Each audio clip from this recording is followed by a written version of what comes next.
Let's face it, if you are a female between the ages of 14 and 45, you've at least read one of the Twilight books. Don't lie to me. I know you've done it.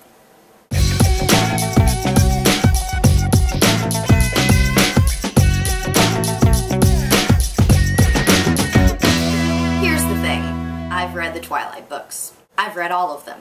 But these books are just like absolutely ridiculous. Danger-prone girl falls in love with a vampire. Seeing a guy put a dent in the side of a truck, like, that can push a truck apart, what in your right mind would say, oh, I'm a really danger-prone person, I should definitely date him? No, Bella Swan. She always says that she's just like a klutz and she's really clumsy and she's accident-prone. What if her parents beat her? And that was just like the story that they like made her tell when she went to school. You are accident prone, you fell down the stairs, you're klutzy. If this were a Disney movie, Bella Swan would have actually been an abused child. If you want to be a vampire so bad, you can solve this problem in like 15 seconds. Be like, yo, if you're not gonna turn me into a vampire, we're done. Breaking up, bye. He wants you. He's gonna turn you into a vampire.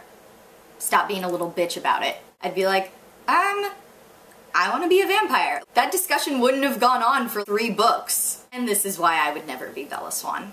Bella's biggest problems in these books, okay? 1, she has to move to Forks, Washington to live with her dad because her mom is getting remarried or has a new boyfriend. You chose to go, right? You can't really complain about that, so that's not a problem. The second problem is that this really attractive guy keeps looking at you and talking to you during all your classes. That's a big problem. I don't know how you deal with that. How do you wake up every day? Oh wait, your biggest problem in your relationship is that he can't go too far or he'll bite you. Okay, well if you wanted to be turned into a vampire, baby girl, keep pushing to go further and then eventually he's gonna bite you. There is kind of a problem when Edward leaves you because he's like, oh, I'll just hurt you, I can't give you what you want. Those are things that happen in a normal high school breakup. Yes, that sucks, but you don't have to lay in the woods crying about it. That's just pathetic.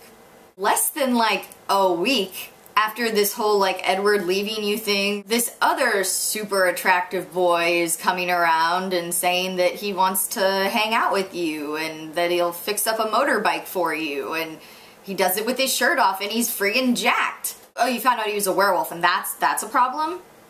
You're in love with a vampire.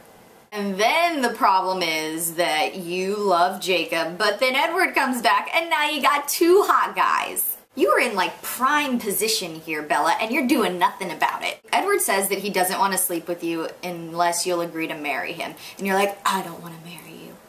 He shows you the ring and it's like friggin' huge and it's got diamonds all over. What is your problem? What is your problem? He's saying, I really don't want to sleep with you unless you'll let me put a ring on your finger. And it's huge. Oh my god. Who are you? Bella Swan! Then you do agree to marry him, and he's like, okay, but we have to wait until after we get married for me to turn you into a vampire. I mean, who wants scars on their neck, like bite marks on their neck in their wedding pictures? He was really just looking out for you.